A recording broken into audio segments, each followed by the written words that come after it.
سلطة المشويات او سلطة الحاتي. السلطة دي بتتقدم في المطاعم جنب المشويات وطعمها بيبقى خطير، ومية السلطة اللي معاها دي في حتة تانية خالص، طعمها بيبقى تحفة جنب اي مشويات هتعملوها، لازم تجربوها.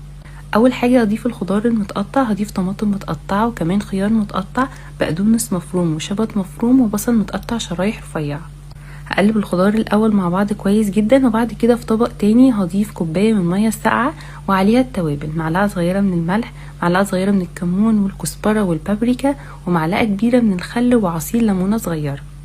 هضيف عليهم كمان طماطم مبشوره وهقلبهم كويس جدا مع بعض لحد لما التوابل كلها تدوب مع الميه، وبعد كده هضيف عليهم الخضار وهقلبهم بالشكل ده. كمان في المطاعم بيكونوا كده حاطين على الوش مكعبات من التلج ده علشان الخضرة تفضل كده فريش ولونها اخضر، وهغطيها وادخلها التلاجة ساعة قبل التقديم.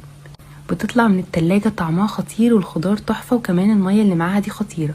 جربوها جنب اي مشويات هتعملوها وبألف هنا.